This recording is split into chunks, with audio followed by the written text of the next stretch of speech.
एक बार एक चौकीदार से पूरन शर्मा की लड़ाई होगी।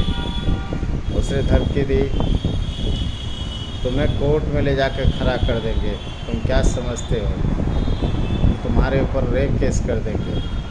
तो पूरन शर्मा ने कहा, अरे जाओ जाओ, कितने लोगों को मैंने देखा है, तुम झूठा केस करके क्या कर लोगे, मेरा कुछ नहीं बिगाड़ पाओगे। तो उसने सच में जाकर पूरन शर्मा के ऊपर में रेप केस कर दिया। जब रेप केस कर दिया तो जज साहब के द्वारा इनको हाजिर होने का एक नोटिस मिला। हाजिर हुए, पुकार हुई, पूरन शर्मा हाजिर हो।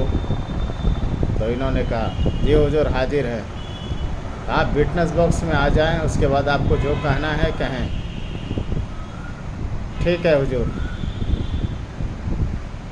पूछिए सर, आप पूरन शर्मा हो? हाँ सर।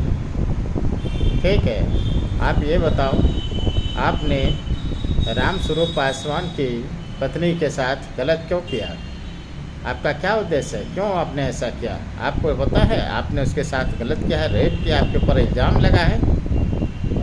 तो पूरन शर्मा ने कहा, हाँ हुजूर, हमने तो किया ही है, मैं कबूल करता हूँ। अरे कितना ढीठ हो, कोर्ट के सामने कह रहे हो कि कबूल कर रहे हो, तुमने रेप केस किया है, रेप किया है, सही किया है तुमने उसके साथ।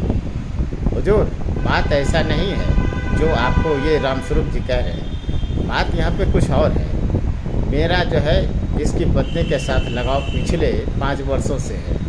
मैं सोना चांदी जेवर गहना सब अपनी बीवी से चुरा के इसको देता रहा, हमेशा के लिए देता रहा। अब ये मन में आया विचार कि इसके पास तो मैंने दिया ही है, कुछ दिनों के बाद जो है मैं इसे वो जेवर लेकर बेचकर, ये ज़मीन साइड में गांव में ही मिलने वाला था, मैं सोचा इसको खरीद लूँ। तो मैंने इसको कहा कि वो जेवर तुमने कहाँ रखे हैं, मुझे दे दो, मैं उससे जो है ज़मीन खरीद लेता हूँ, फिर तुम्हें गहने बनवा दूँगा, उसके लिए कोई बात नहीं, हमारा दोनों का लेना देना पहले से बना रहता था हुजूर। आज जब मैंने कहा तो इसने कहा कि ऐसा है ना जी, मेरा जेवर कहीं खो गया है, मेरे पास नहीं है, मैं कहाँ से दे सकती हूँ आपको, आप दूसरा कहीं इंतज़ाम कर लो। तो मैंने इसके साथ मारपीट किया हुजूर। मैंने कहा कि मुझे हर हाल में वो जेवर चाहिए, जेवर दोगी तभी तो मैं ज़मीन खरीदूँगा, नहीं तो फिर क्या करूँगा बताओ।